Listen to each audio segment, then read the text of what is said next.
All right, staying in the SEC, back to you, Rob, here. We're going to Coach Cal's Kentucky Wildcats. What's their resolution?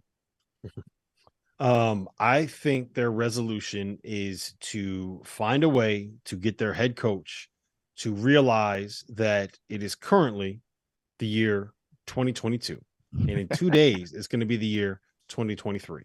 And it is not, as we speak, the year 2009 anymore. You cannot coach the way that you want to coach in 2009 in 2023. You cannot sit here and pretend like this small ball revolution hasn't happened. You cannot run the same stuff, the same basic sets that you were running 14 years ago.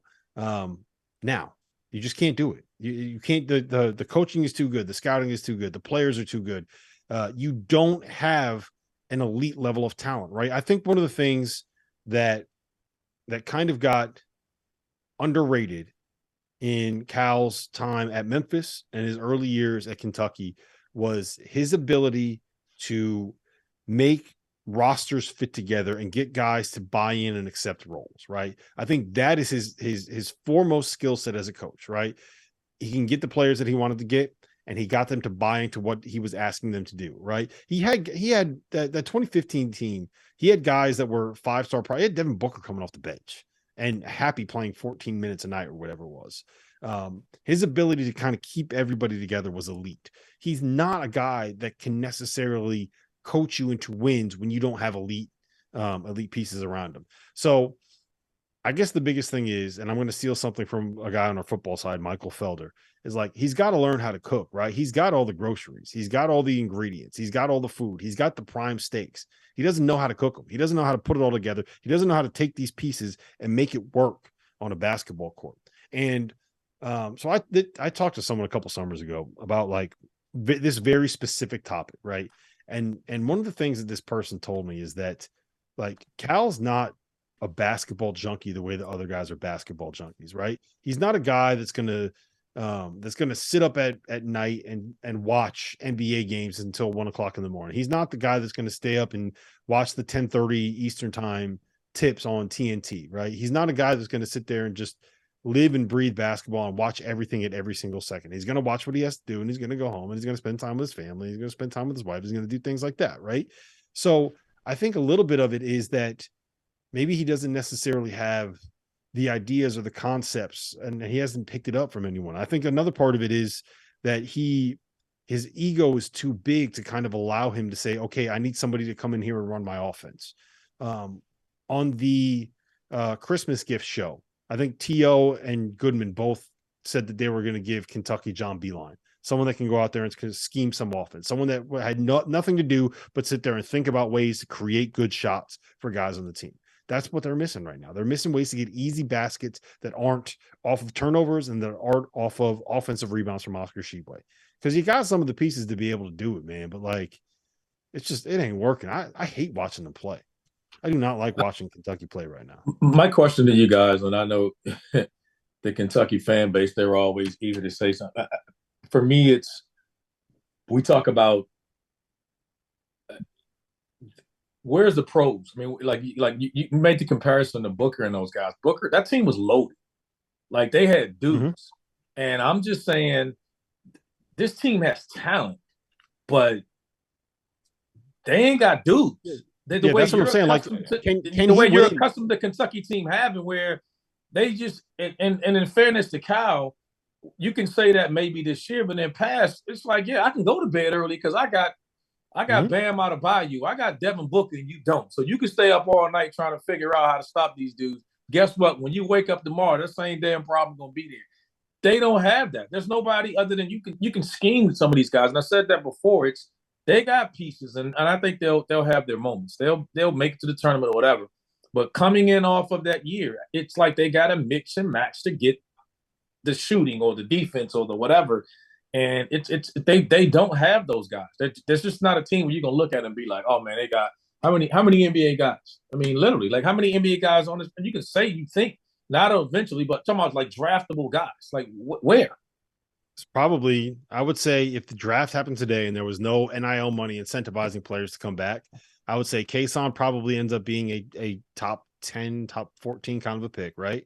And then I think Oscar Tshiebwe gets drafted somewhere just because rebounding translates. And he's been too successful at the college level not to get drafted. And if he doesn't get drafted, you think, but where? He's not, it's not going to be first round because you just don't. No. I'm saying exactly. So maybe he'll be a late second round pick or something. Maybe. That's maybe. it. And and you're talking about, like, I give you, I'm talking about Wallace, obviously we knew but that's not considering what we've been talking about with Kentucky. That's the difference, that they just don't have those guys, and they're trying to do it through a portal, which is different when they're accustomed to be, like I said, to me, Duke has changed it. Duke's the only team. Duke beat everybody in that. It's like, hey, we taking all the top pro freshman one and done guys, and they're the only team that continue to do it. And everybody else, and I hate to say it, even Kentucky and all these other schools are having a mix and match, and they don't have enough guys. They needed another one and done freshman or two on his roster, and it's not there. Yeah, Rob, yeah, I want to ask you. I want to ask you this just quickly, Rob, because I actually think in general the conversation about Cal has swung a little too far. That stretch of reality a little bit for me. Like I'm not here to camp for him and say he's done a great job this year at all.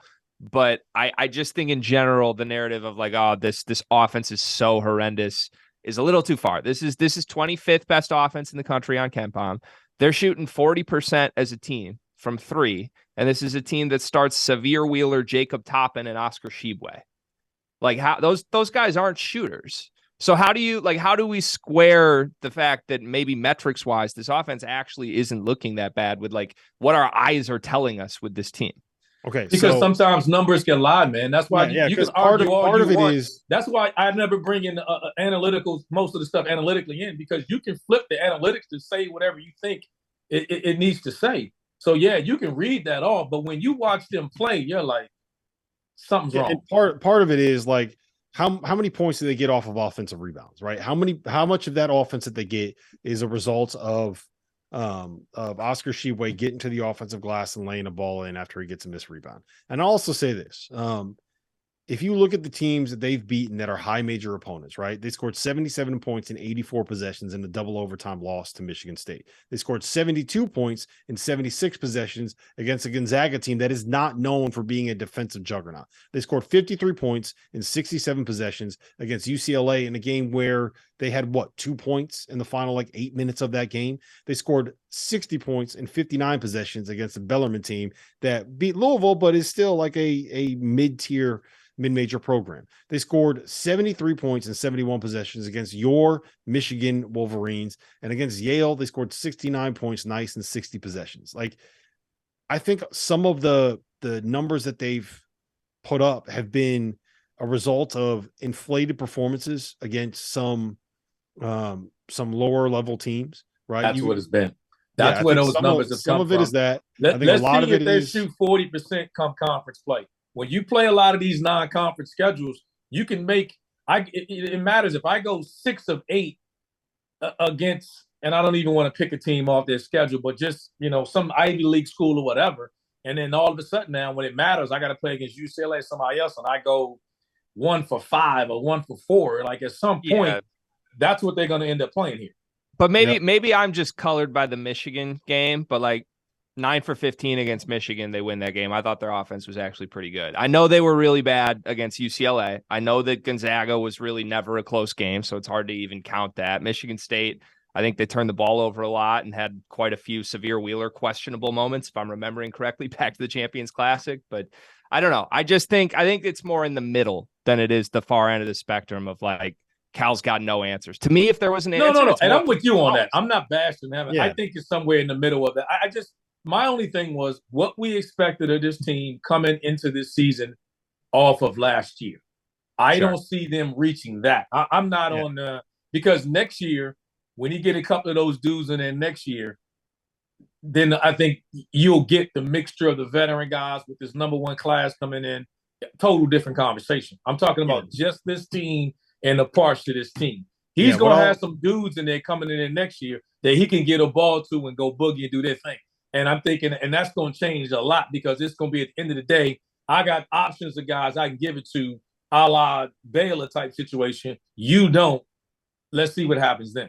Yeah, I think my biggest takeaway, and then we can move on after this, is that Cal is good enough to make Kentucky be good when he doesn't have elite talent. He's not good enough to make Kentucky be great when he doesn't have elite talent. When he doesn't have the best players on the floor, he's not the kind of guy that's going to go out there and be able to win you a national championship the way that I don't know, like some of these, like I think Rick Pitino, how many pros were on the Louisville team that won it in 2013? I think you look at some teams like Jay Wright, how many times did he have?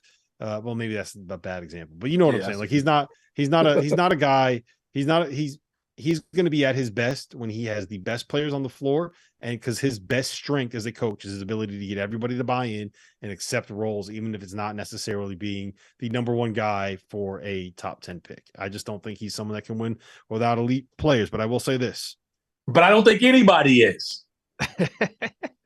Big Blue Nation. I'm so thankful RC came in with that. Like, yeah, no shit. If you don't have the best players on the floor, like, there's not many guys who can coach. That's what we're saying. That's what we're saying. I think. Yeah, no. I trust me. But I will say this: if you want to be fair with your criticism of that could be if you wanted to be critical of Cal, that's the only thing I think is fair criticism. Is I think it's. You got to get the best out of whatever this team is, like these different parts and getting the best.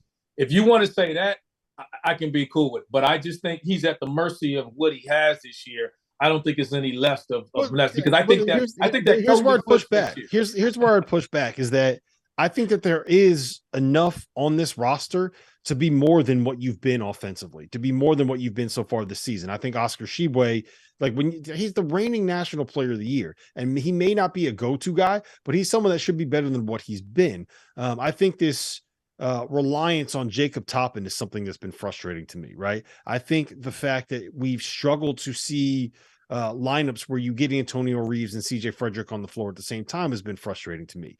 I think because they can't guard anybody. Well, look, you know what? At some point, you got to find a way to be able to win basketball games, right? Like, what do you want me to do? All right, let's for the sake of producer Trevor and our viewers everywhere, let's move on.